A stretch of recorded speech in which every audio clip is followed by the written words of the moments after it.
여러분 안녕하세요. 오늘은 가족 간의 믿음과 배신에 얽힌 충격적인 사연을 들어볼 텐데요. 이 이야기는 단순한 막장이 아니라 우리 모두가 삶에서 한 번쯤 고민해 봐야 할 주제를 담고 있습니다. 오늘 사연은 총 10가지 주제로 진행될 것인데요. 먼저 첫 번째 사연의 주인공 김영호 어르신께서 직접 이야기를 들려주시겠습니다. 함께 들어보시죠. 안녕하세요. 제 이름은 김영호입니다. 이렇게 많은 분들 앞에서 제 이야기를 한다는 게 참 부끄럽고 어려운 일이지만 이 이야기를 통해 누군가는 저 같은 일을 겪지 않았으면 하는 마음에서 용기를 냈습니다. 어디서부터 시작해야 할지 모르겠지만 제 이야기를 천천히 들려드리겠습니다. 저는 평생을 일하며 살았습니다. 젊었을 때부터 일찍이 부모님을 잃고 혼자 세상과 싸우며 살았죠. 그러다 사랑하는 아내를 만나 결혼했고 우리에게는 아들 하나가 태어났습니다. 아들은 제 전부였어요. 세상 누구보다 아들을 사랑했고 그 아이를 위해 제 모든 걸 바쳤습니다. 아내와 저는 평생 허리띠를 졸라매며 살았습니다. 남들처럼 여행 한 번 제대로 가본 적도 없고 맛있는 음식을 사 먹는 것도 아꼈습니다. 그렇게 모은 돈으로 아들을 대학에 보내고 결혼 자금도 마련해 줬습니다. 아내와 저는 그저 아들의 행복만 바라봤어요. 그리고 며느리를 처음 만났을 때 정말 좋은 사람이라고 생각했습니다. 그녀는 싹싹하고 배려심도 많은 사람이었어요. 아들과 며느리가 결혼하고 손자까지 태어나니 우리 집에는 웃음꽃이 피었죠. 그런데 모든 게 바뀌기 시작한 건 아들이 사업을 시작하고 싶다고 했을 때였습니다. 아들은 안정적인 직장을 다니고 있었어요. 그런데 갑자기 사표를 내고 자신의 사업을 해보고 싶다고 하더군요. 처음엔 반대했습니다. 사업이 얼마나 힘든지 알기에 저는 걱정이 앞섰습니다. 하지만 아들은 제발 믿어달라며 저를 설득했습니다. 며느리까지 나서서 이번이 아니면 기회가 없다며 저를 설득하더군요. 결국 저는 제 평생 모은 돈을 꺼내 아들에게 줬습니다. 그런데 얼마 지나지 않아 아들이 다시 말했습니다. 돈이 부족하다며 집을 담보로 대출을 받아야 한다고요. 저는 처음엔 단호히 거절했어요. 이 집은 제 인생의 마지막 보루였으니까요. 하지만 아들의 간곡한 부탁을 매몰차게 뿌리칠 수 없었습니다. 며느리도 저를 설득하며 성공하면 아버님께 보답하겠다고 약속했죠. 그렇게 저는 제 집을 담보로 대출을 받았습니다. 하지만 그게 제 인생의 가장 큰 실수였습니다. 처음 몇 달은 괜찮았습니다. 아들이 열심히 사업을 하는 것 같았고 며느리도 자주 찾아왔습니다. 그런데 어느 날부터인가 이상한 조짐이 보이기 시작했습니다. 아들은 제 전화를 받지 않았고 며느리도 이유 없이 바쁘다며 연락을 피했습니다. 결국 저는 직접 아들 내외의 집을 찾아갔습니다. 그런데 문이 잠겨 있었어요. 이웃에게 물어보니 이미 한 달 전에 이사를 갔다고 하더군요. 믿기지가 않았습니다. 저는 급히 은행에 가서 확인했어요. 그런데 제 이름으로 된 집이 이미 며느리 이름으로 넘어가 있었고 집이 팔려 있었습니다. 그날 저는 한참을 은행 앞에서 멍하니 서 있었습니다. 배신감, 분노, 절망 온갖 감정이 몰려왔어요. 그날 밤 저는 잠을 이루지 못했습니다. 내가 뭘 잘못했을까라는 생각만 계속 떠올랐습니다. 평생을 희생하며 아들을 키웠는데 돌아온 건 배신뿐이었습니다. 저는 경찰에 신고도 해보고 여기저기 도움을 요청했습니다. 하지만 법적으로 가족 간의 거래는 문제가 없다는 답변뿐이었습니다. 그렇게 제 모든 걸 잃었습니다. 집도, 돈도, 심지어 믿음도요. 그 후로 몇 년이 지났습니다. 아들 내외와는 여전히 연락이 닿지 않았습니다. 처음에는 그들이 그리웠지만 이제는 그리움마저 사치라고 느껴집니다. 지금은 작은 원룸에서 지역 복지관의 도움을 받으며 지내고 있습니다. 다행히 좋은 사람들을 만나 조금씩 웃음을 되찾고 있습니다. 여러분, 저는 이 이야기를 통해 한 가지를 전하고 싶습니다. 가족이라도 모든 걸 믿어서는 안 됩니다. 특히 재산 문제는 반드시 명확히 하세요. 저처럼 후회하지 않으셨으면 좋겠습니다. 김영호 어르신의 이야기를 들으며 많은 생각을 하게 됩니다. 우리 모두 이 이야기를 교훈 삼아 소중한 자산과 믿음을 지키길 바랍니다. 어르신, 귀한 말씀 감사합니다. 이제 두 번째로 한 형제의 숨겨진 재산과 그것으로 인해 벌어진 갈등에 대해 들어보려고 합니다. 가족 간의 재산 문제는 누구에게나 민감한 주제일 수 있는데요. 이 사연은 단순한 막장 이야기를 넘어 우리가 놓치기 쉬운 가족 간의 신뢰와 소통의 중요성을 다시금 생각하게 합니다. 두 번째 사연의 주인공 박순재 어르신께서 직접 이야기를 들려주실 텐데요. 함께 들어보시죠. 안녕하세요. 저는 박순재입니다. 이렇게 많은 분들 앞에서 제 이야기를 꺼내기가 쉽지 않았지만 제가 겪은 일들이 누군가에게 교훈이 될 수 있다면 좋겠다는 생각에 용기를 냈습니다. 제 이야기는 저와 형 그리고 우리 가족 간의 갈등에 관한 이야기입니다. 어쩌면 평범한 집안에서도 충분히 일어날 수 있는 일일지도 모릅니다. 저희 집은 대대로 농사를 지으며 살아왔습니다. 부모님은 평생 땅을 일구시며 우리 형제를 키우셨습니다. 형은 저보다 3살 많았고 저는 어린 시절부터 형을 참 좋아했습니다. 형은 듬직했고 동생인 저를 잘 챙겨줬습니다. 우리 둘은 어릴 적부터 늘 함께 다니며 부모님 일을 돕곤 했죠. 형이 부모님을 돕는 모습을 보며 저도 많이 배웠습니다. 그 시절에는 형과 저는 아주 친밀한 사이였고 그 관계가 평생 지속될 거라고 믿었죠. 그러나 시간이 지나면서 우리는 서로 다른 길을 가게 되었습니다. 형은 고등학교 졸업 후 부모님과 함께 농사를 짓기로 했고 저는 대학에 진학하며 도시로 떠났습니다. 도시 생활이 힘들었지만 형이 부모님과 함께 있다는 것만으로도 안심이 됐습니다. 형은 책임감 있는 사람이었으니까요. 부모님도 그런 형을 믿고 많은 일을 맡기셨습니다. 그렇게 세월이 흘렀습니다. 저는 도시에서 결혼을 하고 아이도 낳았습니다. 부모님께 자주 찾아뵙지는 못했지만 가끔씩 고향에 내려갈 때마다 부모님과 형을 뵈면 참 다행이라는 생각이 들었습니다. 그런데 그런 평화는 아버지가 돌아가시면서 무너졌습니다. 아버지가 돌아가신 건 몇 년 전의 일이었습니다. 갑작스럽게 건강이 나빠지셔서 병원에 입원하셨고 얼마 지나지 않아 세상을 떠나셨습니다. 아버지를 잃은 슬픔은 이루 말할 수 없었습니다. 형과 저는 아버지의 장례식을 함께 치렀고 그때까지도 형과 저는 특별히 갈등이 없었습니다. 형이 부모님과 함께 살아왔으니 아버지의 재산도 형이 관리하는 게 맞다고 생각했습니다. 그래서 저는 아무런 문제를 제기하지 않았습니다. 하지만 장례 후 몇 달이 지나면서 이상한 일이 생기기 시작했습니다. 어느 날 형과 이야기를 나누던 중 형이 아버지의 농토 일부를 팔았다는 말을 했습니다. 그 말을 들었을 때 저는 깜짝 놀랐습니다. 왜 나에게 말도 없이 팔았느냐? 고 물었지만 형은 대수롭지 않게 너는 도시에서 잘 살고 있잖아.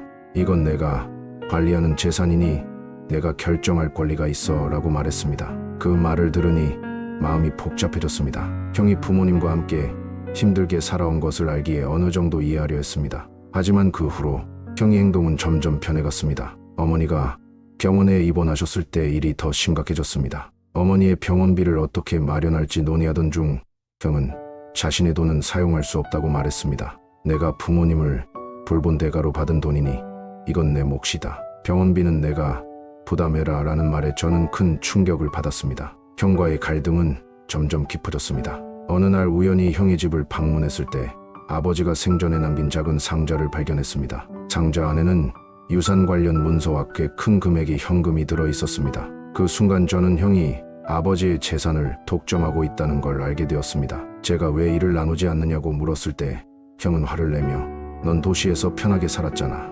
이건 내가 받아야 할 대가야 라고 말했습니다. 형의 말에 저는 너무나 실망했습니다. 하지만 여기서 끝이 아니었습니다. 어느 날 마을 주민들로부터 충격적인 소식을 들었습니다. 형이 부모님이 남긴 농토와 집을 모두 처분했다는 겁니다. 저는 급히 형을 찾아갔고 형에게 이유를 물었습니다. 형은 나도 이제 내 삶을 살고 싶다며 모든 걸 현금으로 바꿔버렸다고 말했습니다. 그날 형과 저는 크게 다퉜습니다. 서로의 감정이 격해졌고 형은 저에게 우리는 이제 더 이상 가족이 아니다라는 말까지 했습니다. 그 말을 듣고 저는 더 이상 형과 대화할 수 없었습니다. 그렇게 형과의 관계는 완전히 끊기고 말았습니다. 지금 생각해보면 가족 간에도 재산 문제는 명확히 해야 한다는 걸 깨닫습니다. 처음부터 대화를 통해 서로의 입장을 정리하고 갈등을 줄일 방법을 찾았더라면 이렇게 되지 않았을지도 모릅니다. 저는 형과의 관계가 이렇게 끝난 것이 너무나 안타깝습니다. 여러분은 저와 같은 실수를 하지 않으셨으면 합니다.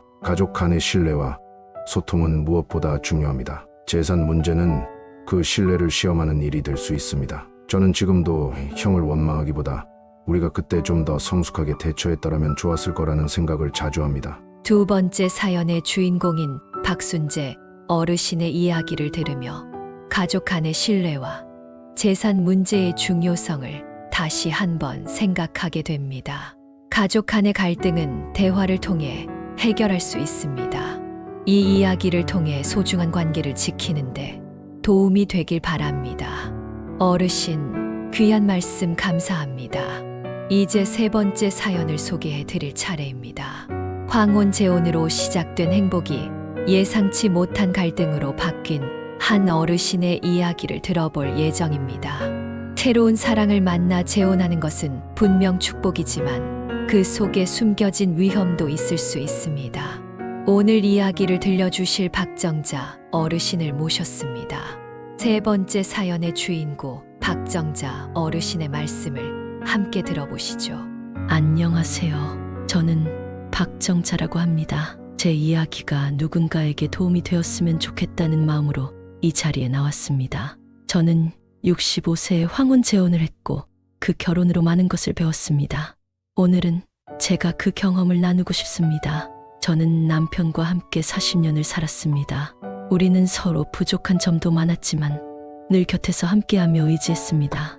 그러나 남편이 갑작스럽게 병으로 세상을 떠나면서 저는 홀로 남게 되었습니다.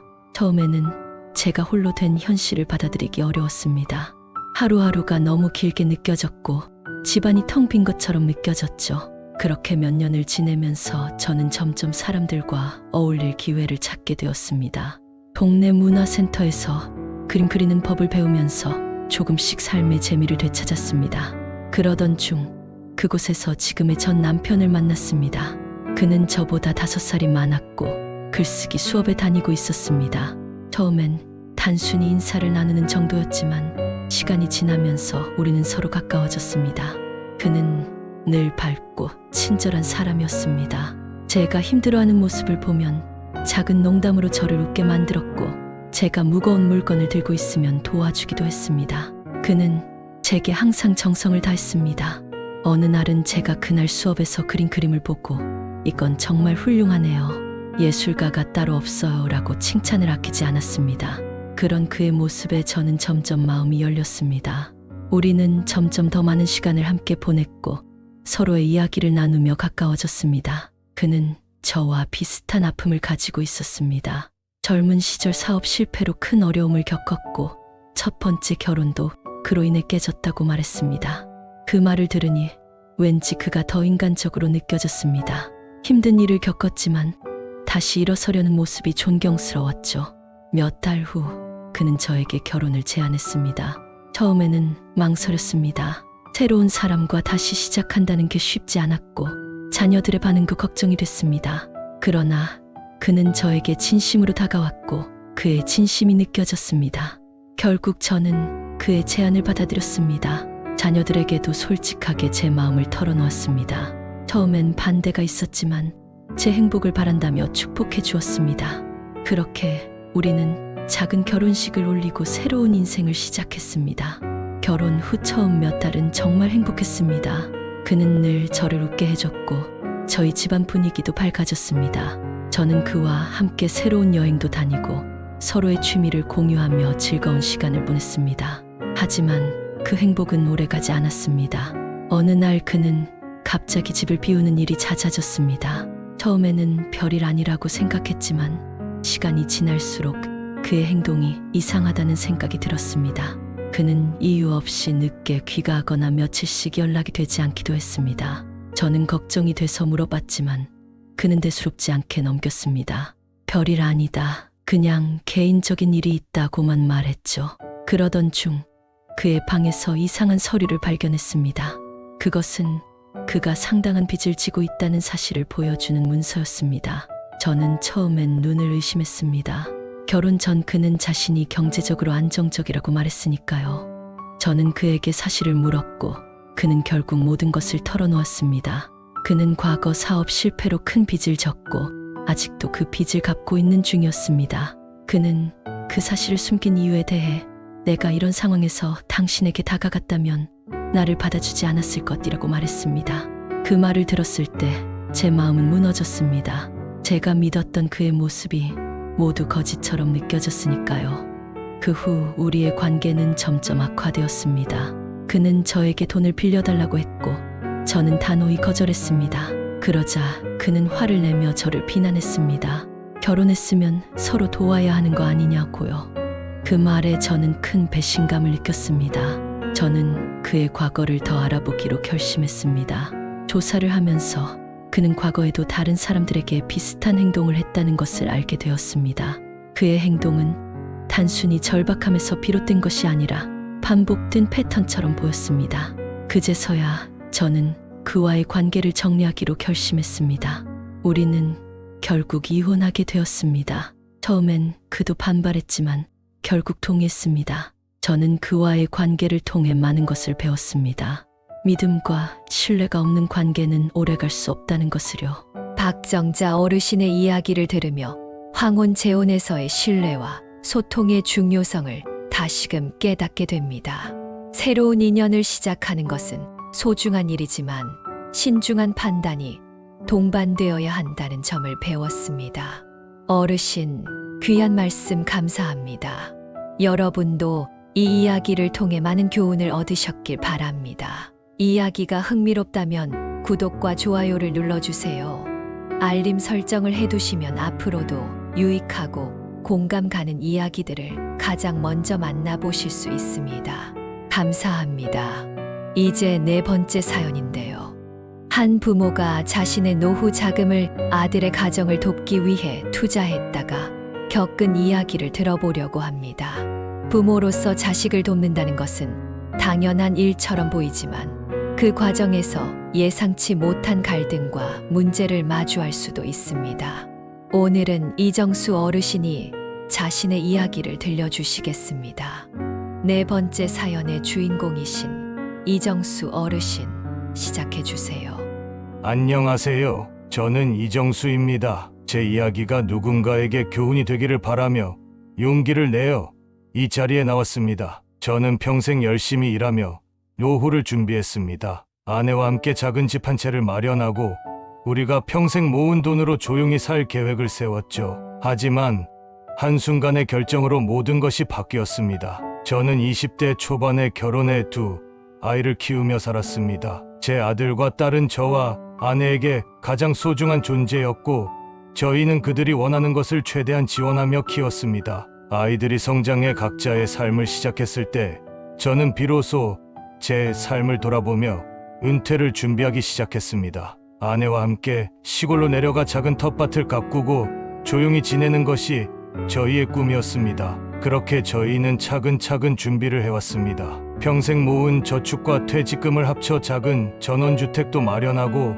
생활비로 사용할 자금을 따로 준비했습니다. 그러나 이 모든 계획이 무너지게 된 것은 아들 내외가 찾아오면서부터였습니다. 아들 내외는 어느 날 저희 집에 와서 눈물을 흘리며 이야기를 꺼냈습니다. 며느리가 좋은 사업 아이템을 발견했지만 자금이 부족해 시작할 수 없다고 했습니다. 며느리는 열정적으로 사업 아이디어를 설명하며 이렇게 말했습니다. 아버님, 이 사업은 꼭 성공할 겁니다. 조금만 도와주시면 저희가 꼭 보답하겠습니다. 처음엔 저도 아내도 망설였습니다. 평생 모은 노후 자금을 누군가에게 맡긴다는 건 쉬운 일이 아니었습니다. 하지만 아들과 며느리의 간절한 부탁에 마음이 흔들렸습니다. 며느리는 정말 진심처럼 보였고 저는 그들의 열정을 믿어보기로 했습니다. 결국 저는 아내와 상의 끝에 노후 자금의 일부를 투자하기로 했습니다. 아내는 반대했지만 저는 우리 자식들이 잘 되길 바라는 게 부모의 마음 아니겠느냐 하며 설득했습니다. 며느리는 너무나 감사해하며 사업을 시작했고 아들은 며느리를 적극적으로 도왔습니다. 초기 몇 달 동안은 모든 게 잘 되는 것처럼 보였습니다. 며느리는 사업이 잘 되고 있다는 소식을 전했고 아들도 함께 일하며 열심히 노력하는 모습을 보여줬습니다. 그러나 시간이 지나면서 이상한 점들이 보이기 시작했습니다. 며느리는 점점 저희와의 연락을 피하기 시작했고 아들은 사업 이야기를 꺼내면 대답을 피하거나 얼버무리기 일쑤였습니다. 그러던 어느 날 저는 며느리가 사업을 확장하려다 큰 손실을 봤다는 이야기를 듣게 되었습니다. 게다가 그 손실을 메우기 위해 추가 대출을 받았다는 사실도 알게 되었습니다. 저는 너무나 화가 나서 아들과 며느리를 찾아가 사실을 물었습니다. 그들은 저를 똑바로 쳐다보지 못한 채 다시 한번 기회를 달라고 말했습니다. 하지만 저는 그들의 말을 믿을 수 없었습니다. 그날 밤 저는 잠을 이루지 못했습니다. 평생 모은 돈이 모두 사라질 위기에 처했을 뿐 아니라 가족들에 대한 신뢰도 무너졌습니다. 아내는 저를 원망하며 눈물을 흘렸습니다. 내가 처음부터 반대했잖아요. 왜 내 말을 듣지 않았어요?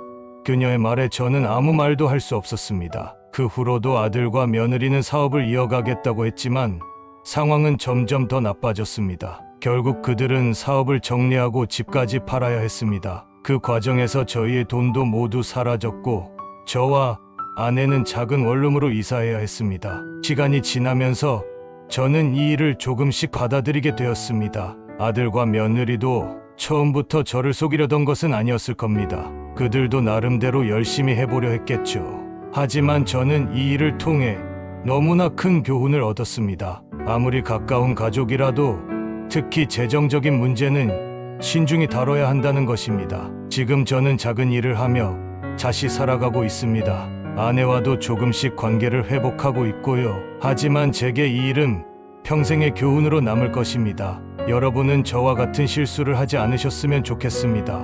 노후 자금은 자신의 미래를 위한 것입니다. 아무리 자식을 사랑하더라도 자신의 삶을 희생하며 무리한 결정을 내리지 마세요. 이정수 어르신의 이야기를 통해 재정적 결정을 내릴 때 신중해야 한다는 점을 다시 한번 배웠습니다. 부모로서 자식을 돕는 것은 당연하지만 그 과정에서 자신의 삶과 미래를 지키는 것도 매우 중요합니다. 어르신, 귀한 말씀 감사합니다. 여러분도 이 이야기를 통해 교훈을 얻으셨길 바랍니다. 이제 5번째 사연을 소개해 드릴 차례인데요. 자식과 손자에게 베푸는 사랑은 무엇보다 소중하지만 그 사랑이 때로는 예상치 못한 상처로 돌아올 수 있습니다. 5번째 사연의 주인공 김정순 어르신이 직접 자신의 이야기를 들려주시겠습니다. 함께 들어보시죠. 안녕하세요. 저는 김정순입니다. 이렇게 제 이야기를 나누게 된 것은 누군가 제 이야기를 듣고 비슷한 실수를 하지 않기를 바라는 마음에서입니다. 저는 손자를 누구보다도 사랑했지만 그 사랑이 결국 저를 배신으로 이끌었다는 사실을 깨닫기까지 많은 시간이 걸렸습니다. 저는 12세입니다. 남편과 함께 평범한 삶을 살며 2아이를 키웠습니다. 남편은 성실한 사람이었고 우리는 부족함은 있었지만 행복한 가정을 꾸렸습니다. 남편은 몇 해 전 병으로 세상을 떠났고 저는 자식들과 손자, 손녀를 보며 외로움을 달래고 있었습니다. 그 중에서도 제 첫째 손자는 특별했습니다. 그 아이는 어릴 때부터 저와 많은 시간을 보냈고 저는 그에게 각별한 애정을 쏟았습니다. 그의 부모가 바쁜 맞벌이 부부였기에 제가 그를 돌보며 자랐습니다. 그 손자가 대학에 진학했을 때 저는 마치 제 아이가 성공한 것처럼 기뻤습니다. 어느 날 손자가 제게 찾아와 이렇게 말했습니다. 할머니, 제가 정말 좋은 사업 아이디어를 가지고 있어요. 그런데 자금이 좀 부족해서 할머니께서 도와주시면 정말 감사할 것 같아요. 저는 손자가 설명하는 내용을 다 이해하지는 못했지만 그의 열정적인 태도에 감동했습니다. 그가 보여준 사업 계획서는 꽤 설득력 있어 보였고 그는 성공하면 꼭 갚겠다고 약속했습니다. 저는 그 약속을 믿었고 제 노후를 위해 아껴둔 저축에서 일부를 빌려주기로 했습니다. 처음 몇 달 동안은 모든 것이 잘 되는 것처럼 보였습니다. 손자는 종종 저를 찾아와 사업이 순조롭다는 소식을 전했습니다. 하지만 얼마 지나지 않아 그는 점점 저를 피하기 시작했습니다. 제가 전화를 걸어도 받지 않았고 찾아가도 자리에 없다는 말을 듣기 일쑤였습니다. 그렇게 시간이 흐르던 어느 날 저는 손자의 집을 방문했습니다. 그곳에서 저는 믿을 수 없는 광경을 목격했습니다. 손자는 친구들과 어울리며 사치스러운 생활을 하고 있었고 제가 빌려준 돈으로 구매한 물건들이 집안 곳곳에 놓여 있었습니다. 그 순간 저는 모든 것이 거짓이었음을 깨달았습니다. 손자가 제 돈을 자신의 사치스러운 생활을 위해 사용하고 있었다는 사실은 저를 깊은 충격에 빠뜨렸습니다. 저는 그 자리에서 손자를 불러 따졌습니다. 손자는 처음에는 미안하다고 말했지만 이내 다 갚을 거니까 너무 걱정하지 마세요라는 말을 남기고 대화를 피했습니다. 저는 그 후로 손자와의 관계를 회복하려고 노력했지만 손자는 더 이상 저를 찾지 않았습니다. 오히려 그는 제게 더 많은 돈을 요구하기까지 했습니다. 그 순간 저는 그를 도와주는 것이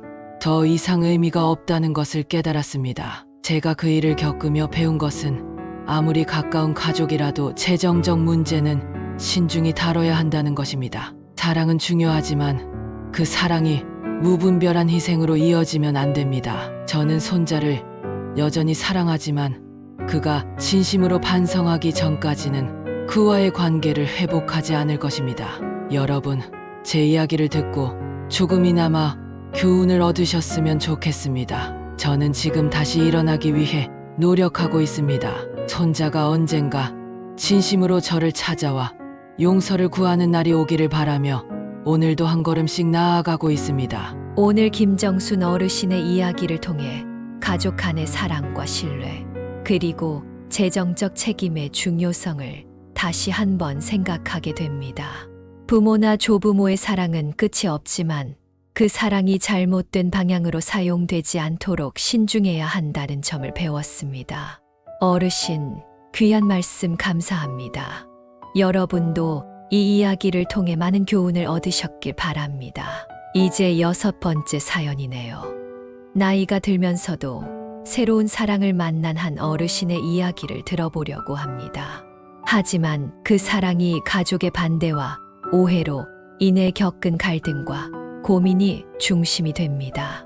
6번째 사연의 주인공 박순자 어르신께서 직접 자신의 이야기를 들려주시겠습니다. 어르신의 말씀을 함께 들어보시죠.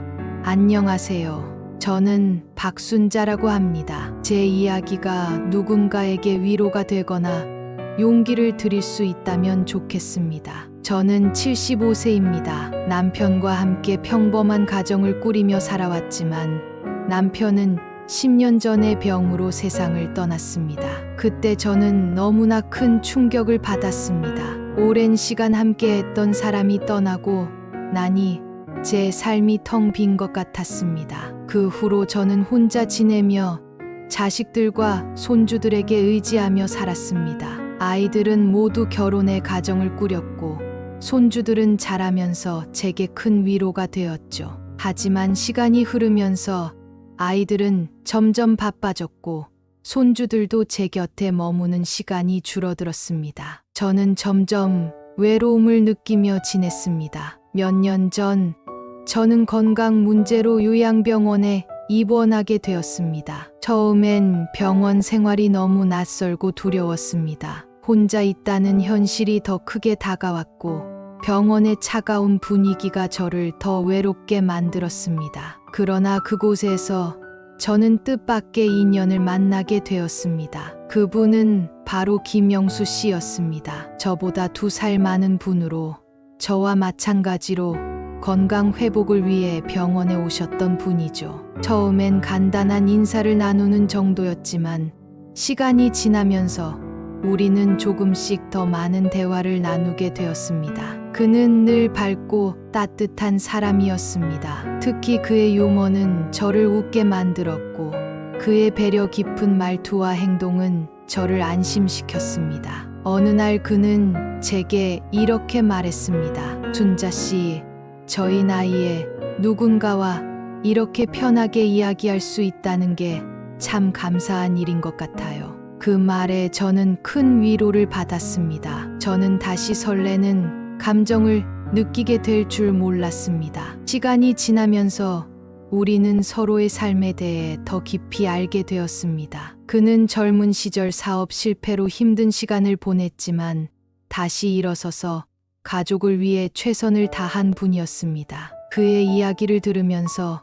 저는 그가 얼마나 강인하고 따뜻한 사람인지 알게 되었습니다. 어느 날 그는 제게 진지한 고백을 했습니다. 준자 씨, 저는 당신과 함께 있는 시간이 참 좋습니다. 남은 인생을 당신과 함께하며 서로 의지하고 싶습니다. 그의 진심이 담긴 말을 듣고 저는 큰 감동을 받았습니다. 저도 그와 같은 마음이었기 때문입니다. 그 후로 우리는 더 많은 시간을 함께 보내며 서로에게 의지했습니다. 하지만 이 행복은 오래가지 못했습니다. 제가 아이들에게 우리의 관계를 이야기했을 때 아이들은 크게 반대했습니다. 엄마, 나이에 맞지 않게 이런 일을 하시는 건 옳지 않아요. 가족을 생각하셨으면 좋겠어요. 딸의 차가운 말에 저는 큰 충격을 받았습니다. 아들은 더 심하게 반응했습니다.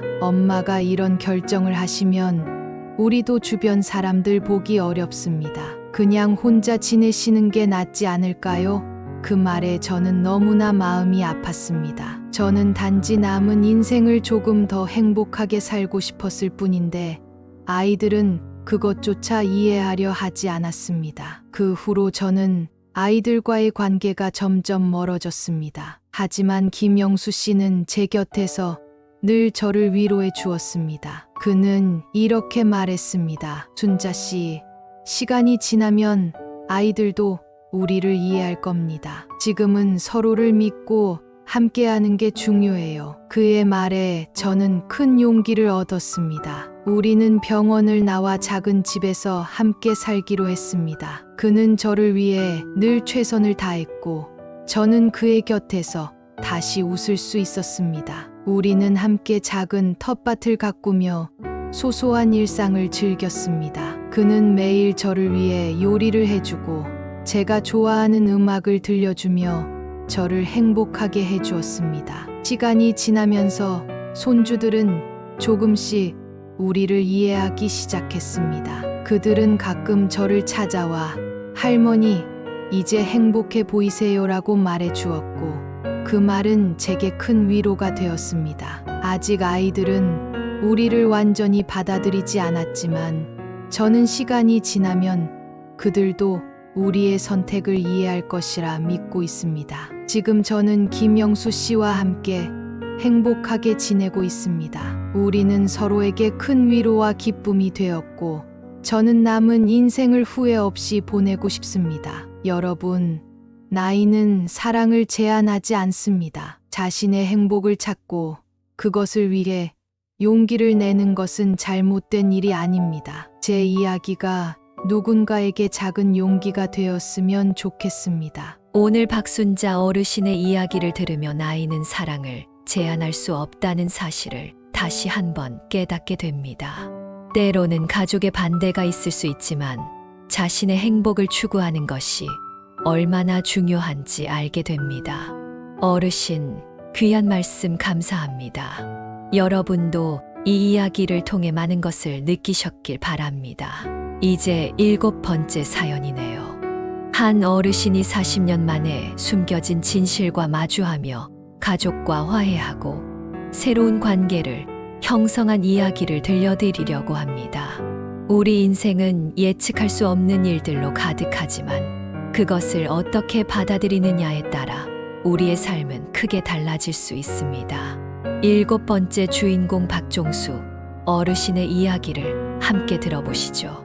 안녕하세요. 저는 박종수입니다. 제 이야기가 누군가에게 위로와 교훈이 되었으면 하는 마음에서 용기를 내어 이 자리에 나왔습니다. 저는 올해로 75세입니다. 평범한 농부의 아들로 태어나 열심히 일하며 살아왔지만 인생은 제게 뜻밖의 선물을 주기도 했고 큰 시련에 안겨주기도 했습니다. 오늘 제가 들려드릴 이야기는 40년 동안 숨겨진 진실과의 재회, 그리고 그로 인한 가족 간의 갈등과 화해에 관한 것입니다. 저는 20대 초반에 도시로 나가 공장에서 일을 시작했습니다. 농촌에서의 삶은 너무 힘들었고 도시에서 새로운 삶을 시작하고 싶었습니다. 당시 저는 그저 하루하루 열심히 일하며 미래를 꿈꾸는 평범한 청년이었습니다. 그곳에서 은영이라는 여자를 만났습니다. 그녀는 저보다 1살 어렸고 밝고 따뜻한 사람이었습니다. 우리는 서로에게 의지하며 힘든 도시 생활을 버텼습니다. 우리의 사랑은 짧았지만 강렬했습니다. 하지만 은영이의 부모님은 우리가 함께하는 것을 반대했습니다. 저는 가진 것도 없고 안정된 직업도 없었으니까요. 결국 은영은 부모님의 뜻에 따라 다른 도시로 가야 했습니다. 우리는 처음엔 편지를 주고받으며 서로를 그리워했지만 시간이 흐르면서 연락이 끊기고 말았습니다. 저는 은영을 잊을 수 없었지만 현실을 받아들여야 했습니다. 몇 년 후 저는 현재의 아내를 만나 결혼했습니다. 우리는 서로 존중하며 평범하지만 행복한 가정을 꾸렸습니다. 2아이를 키우며 삶은 바쁘고 안정적이었습니다. 하지만 제 마음 한편에는 늘 은영에 대한 미안함과 그리움이 남아 있었습니다. 저는 그 감정을 깊이 묻어두고 살았습니다. 40년이라는 시간이 흘렀습니다. 저는 은퇴 후 아내와 함께 조용히 지내고 있었습니다. 그러던 어느 날 한 통의 편지가 도착했습니다. 발신인의 이름은 김지영이었고 편지 내용은 저를 혼란에 빠뜨렸습니다. 저는 아버지를 찾고 있습니다. 저희 어머니의 이름은 박은영입니다. 이 한 문장이 제 마음을 뒤흔들었습니다. 저는 40년 동안 은영과의 사이에서 아이가 있었다는 사실을 전혀 알지 못했습니다. 편지에는 은영이 저와 헤어진 뒤 임신 사실을 알게 되었고 부모님의 반대로 저에게 이를 알리지 못했다고 적혀 있었습니다. 그녀는 딸을 혼자 키우며 많은 어려움을 겪었지만 늘 저를 원망하지 않았다고 했습니다. 그러나 은영은 몇 년 전 세상을 떠났고 딸인 지영은 어머니의 유품을 정리하다 제가 그녀의 아버지라는 사실을 알게 되었다고 했습니다. 그 편지를 읽으며 저는 혼란스러움과 충격에 휩싸였습니다. 어떻게 해야 할지 몰랐지만 저는 그녀의 진심을 느낄 수 있었습니다. 그래서 저는 답장을 보냈습니다.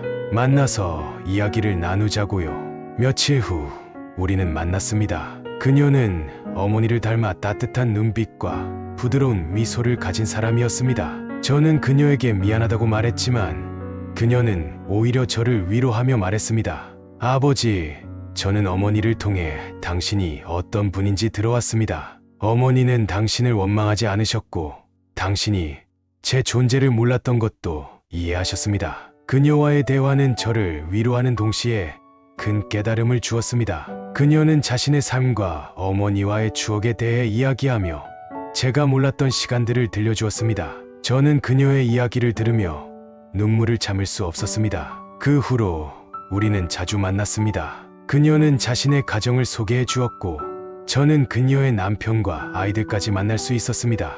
그들은 저를 따뜻하게 맞아주었고 저는 그들을 통해 새로운 가족을 얻은 듯한 기분이 들었습니다. 이 일을 아내와 자식들에게 숨길 수는 없었습니다. 그래서 저는 용기를 내어 사실을 고백했습니다. 아내는 처음엔 충격을 받았지만 제 진심을 이해하며 이렇게 말했습니다.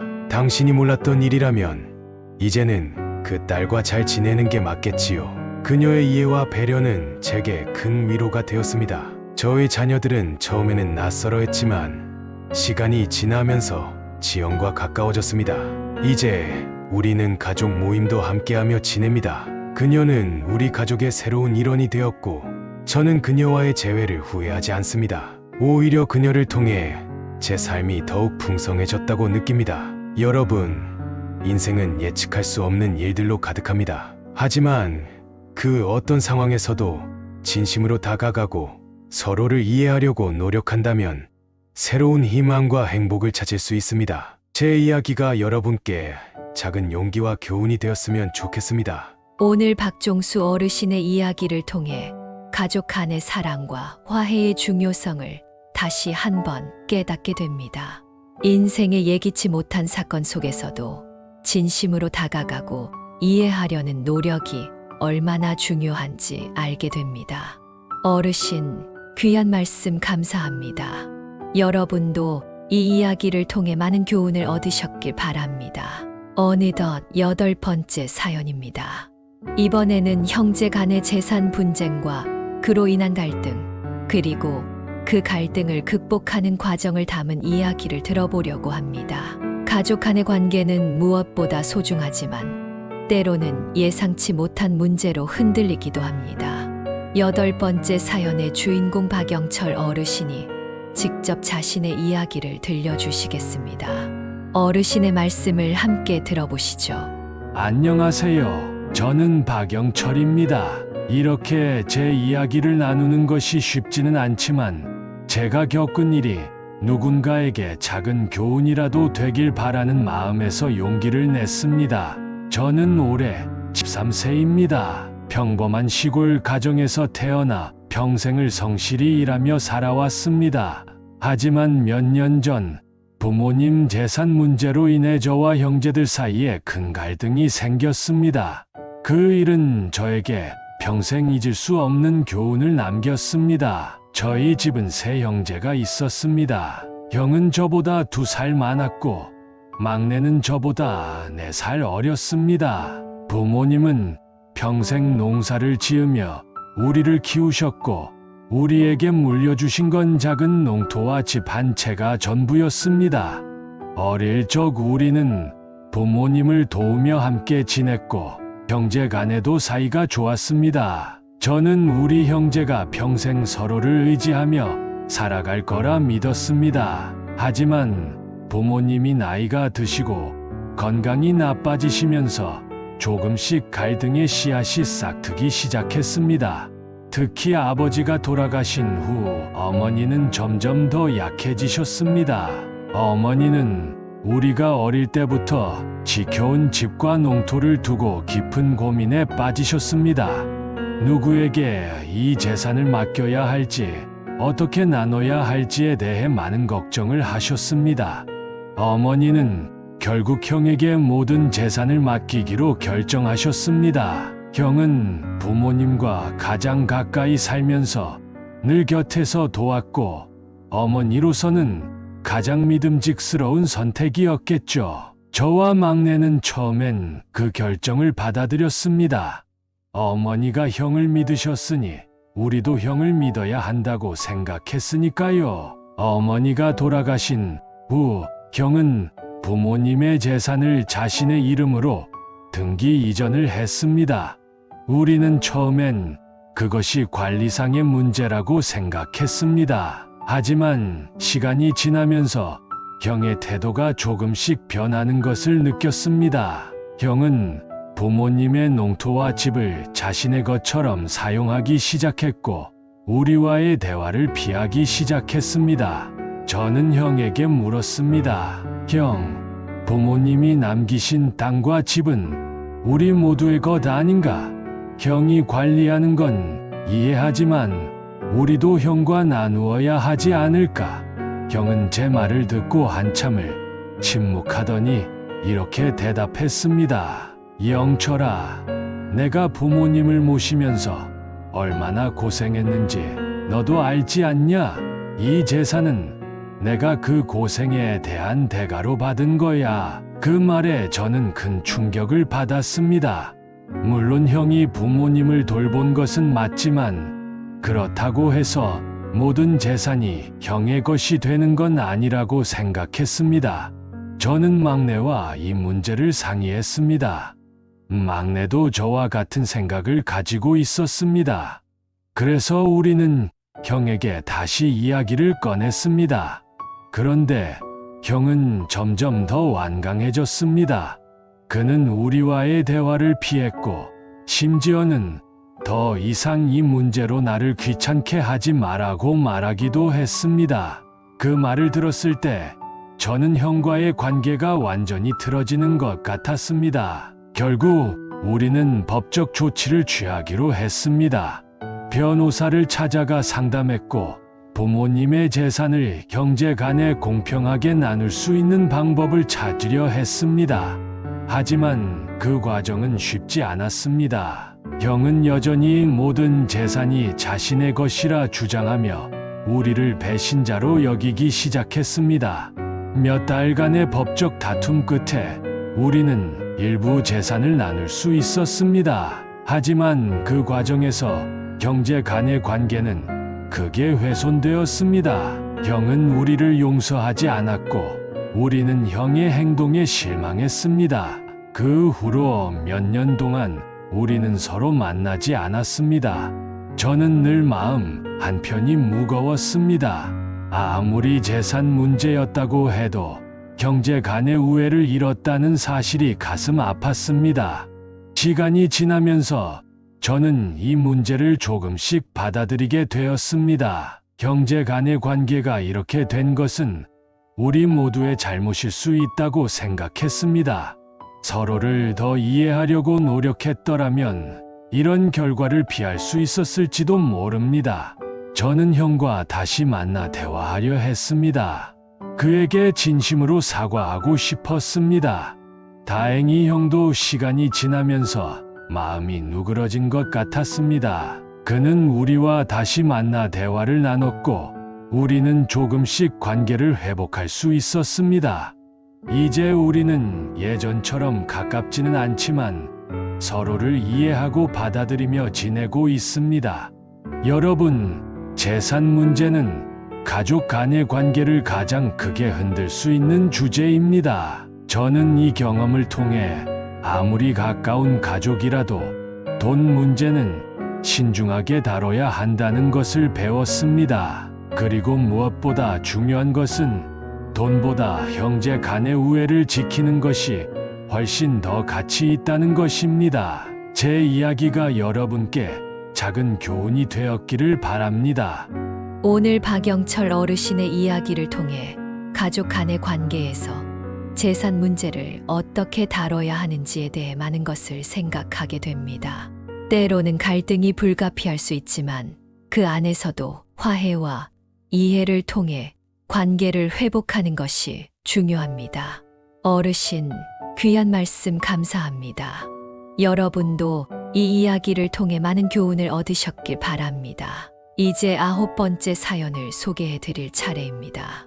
나이가 들어 재혼한 후 예상치 못한 갈등과 배신을 겪은 한 어르신의 이야기를 들려드리려고 합니다. 황혼의 재혼은 큰 용기와 결단이 필요하지만 그 과정에서 신중함도 매우 중요합니다. 9번째 주인공 박순희 어르신이 직접 자신의 이야기를 들려주시겠습니다. 어르신의 말씀을 함께 들어보시죠. 안녕하세요. 저는 박순희입니다. 이렇게 제 이야기를 나누는 것은 제 경험이 누군가에게 작은 경고와 교훈이 되었으면 하는 마음에서입니다. 저는 올해 72세입니다. 평생을 평범하게 살았고 남편과 40년을 함께했지만 남편은 10년 전 병으로 세상을 떠났습니다. 저는 그때 정말 큰 상실감을 느꼈습니다. 함께했던 사람이 사라지고 나니 제 삶의 한 부분이 텅 빈 것 같았죠. 남편이 떠난 후 저는 홀로 지내며 자식들과 손주들에게 의지했습니다. 하지만 자식들은 각자의 가정을 꾸리고 바쁜 일상에 쫓겼습니다. 손주들도 점점 자라면서 저와의 시간이 줄어들었죠. 저는 점점 외로움을 느끼며 살았습니다. 가족의 사랑이 있었지만 누군가와 깊은 대화를 나누고 의지할 사람이 필요하다는 생각이 들었습니다.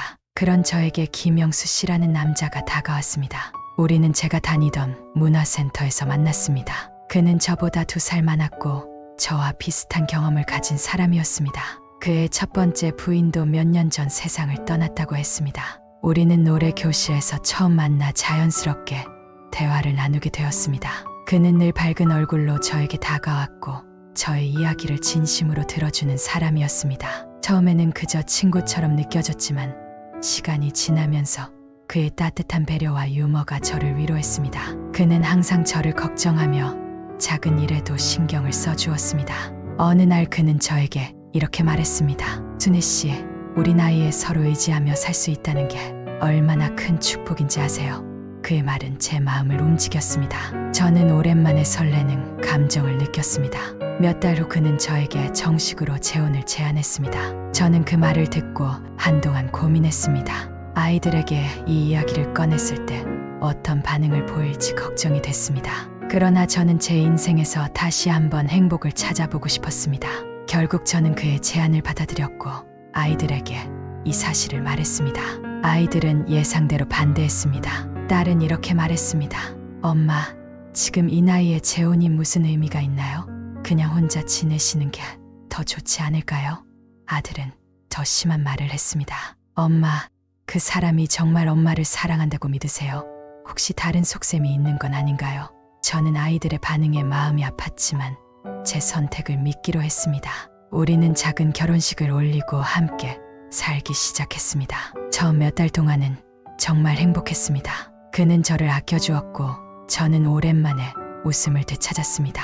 하지만 시간이 지나면서 이상한 점들이 보이기 시작했습니다. 그는 자꾸 돈을 요구했습니다. 처음에는 작은 금액이었지만 점점 더 많은 돈을 요구하기 시작했습니다. 제가 이유를 물으면 그는 대답을 피하며 믿어달라고만 말했습니다. 저는 그의 말을 믿고 싶었지만 불안한 마음을 지울 수 없었습니다. 그래서 저는 그의 과거를 조금씩 알아보기로 했습니다. 그리고 충격적인 사실을 알게 되었습니다. 그는 과거에도 몇 차례 재혼을 했으며 그 과정에서 금전적인 문제를 일으킨 적이 있었습니다. 저는 이 사실을 그에게 물었습니다. 그는 처음엔 부정했지만 결국 사실을 인정하며 변명했습니다. 그건 과거일 뿐이에요. 나는 지금 당신을 진심으로 사랑합니다. 그의 말을 믿고 싶었지만 이미 마음속에서는 신뢰가 깨지고 있었습니다. 저는 아이들에게 이 사실을 털어놓았습니다. 아이들은 처음엔 그럴 줄 알았다며 저를 책망했지만 결국 저를 위로하며 도와주겠다고 했습니다. 저는 그의 진심이 무엇인지 알 수 없었고 더 이상 이 관계를 이어갈 자신이 없었습니다. 결국 저는 그와의 관계를 정리하기로 했습니다. 그는 처음엔 화를 내며 저를 비난했지만 결국 저의 결정을 받아들였습니다. 우리는 법적으로 이혼했고 저는 다시 혼자가 되었습니다. 이 일을 겪으면서 저는 많은 것을 배웠습니다. 나이에 상관없이 사람을 신뢰하는 것은 중요한 일이지만 무엇보다도 자신을 지키는 것이 더 중요하다는 것을 깨달았습니다.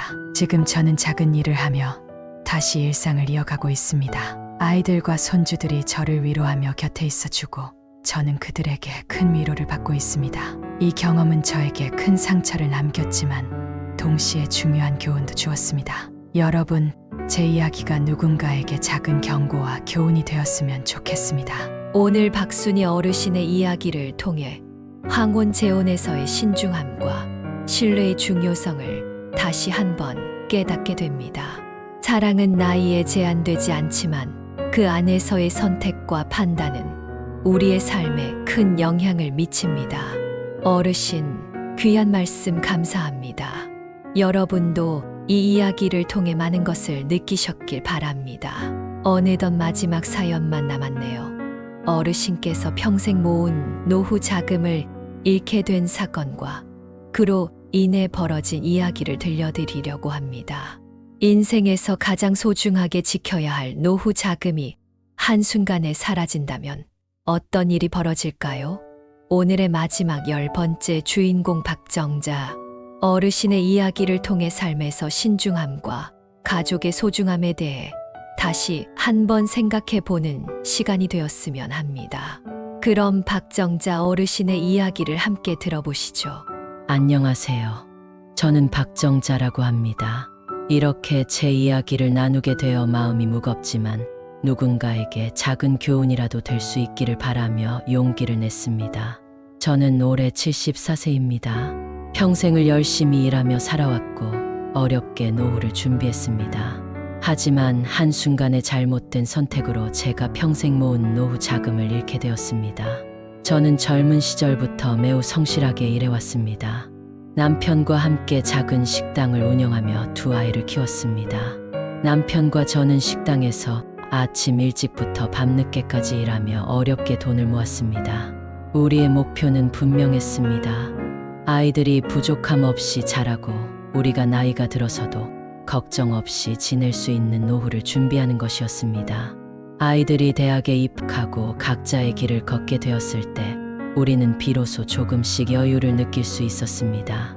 남편과 저는 식당을 정리하고 노후를 위해 작은 아파트를 구입했습니다. 남은 자금은 은행에 예치하고 나머지는 안정적인 투자 상품에 넣기로 했습니다. 우리는 평생 모은 돈을 신중하게 관리하며 노후를 즐길 준비를 했습니다. 그러나 몇 년 전 남편이 갑작스럽게 심장마비로 세상을 떠났습니다. 그때 저는 세상이 무너지는 것 같았습니다. 남편과 함께했던 모든 추억이 한순간에 떠올랐고 앞으로 어떻게 살아가야 할지 막막했습니다. 아이들은 저를 위로하며 자주 찾아왔지만 시간이 흐르면서 각자의 가정과 일에 바빠졌습니다. 저는 점점 외로움을 느꼈고 무엇인가 새로운 변화를 찾아야겠다고 생각했습니다. 그때 제가 다니던 노인복지센터에서 한 강좌를 듣게 되었습니다. 강사는 노후 자산 관리와 투자에 대해 이야기하며 더 나은 수익을 얻을 수 있는 방법을 알려줬습니다. 그는 안정적인 투자 상품이라며 한 회사를 추천했습니다. 그 회사는 이미 많은 사람들이 투자하고 있으며 높은 수익률을 자랑한다고 했습니다. 처음엔 의심이 들었습니다. 하지만 강사의 열정적인 설명과 주변 사람들의 긍정적인 반응에 점점 마음이 움직였습니다. 특히 같은 복지센터를 다니는 친구들이 이미 투자하여 좋은 수익을 얻고 있다는 이야기를 들으니 마음이 흔들렸습니다. 나도 이 기회에 조금 더 수익을 낼 수 있지 않을까 하는 생각이 들었습니다. 그러나 저는 여전히 불안했습니다.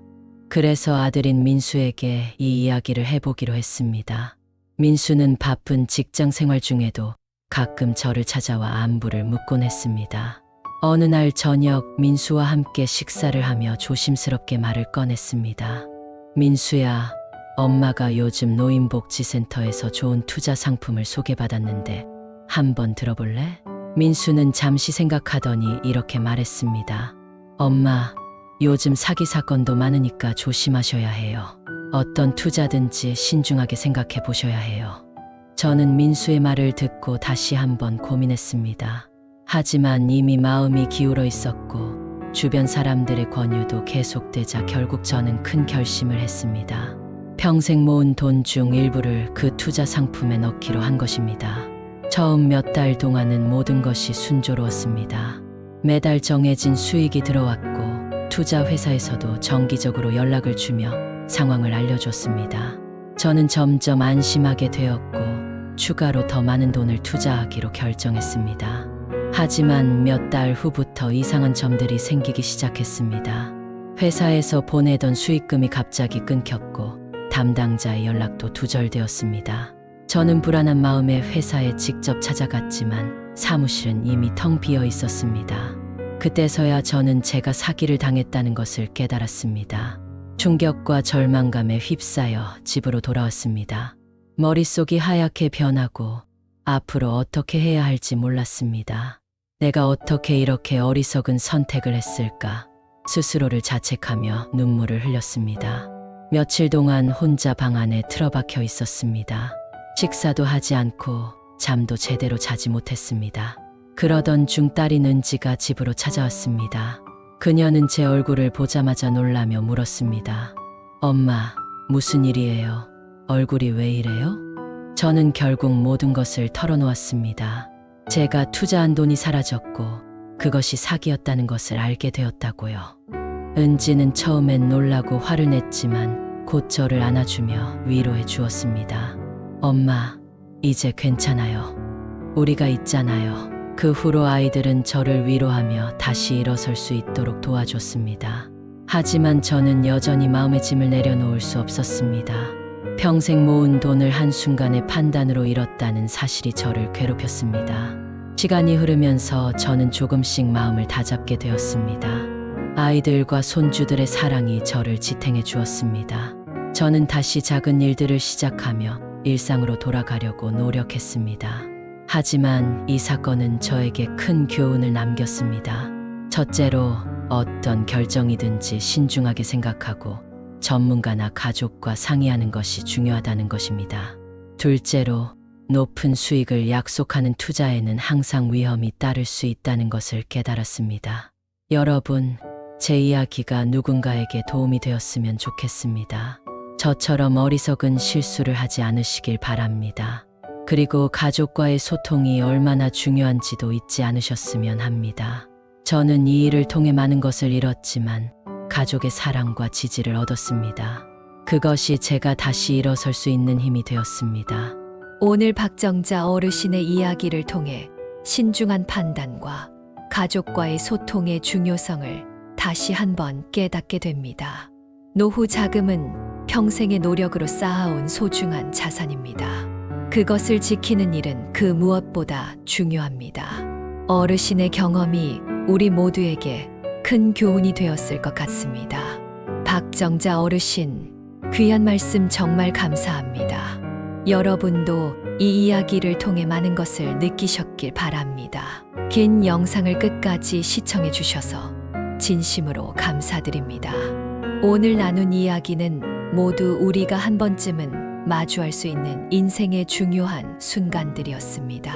황혼의 재혼과 형제 간의 갈등, 숨겨진 가족의 진실, 그리고 노후 자금의 손실까지 각 이야기는 우리에게 중요한 교훈을 남깁니다. 다시 한번 생각해 보세요. 황혼재혼에서는 신뢰와 판단의 중요성을, 형제 간의 갈등에서는 우애와 화해의 가치를 배울 수 있었습니다.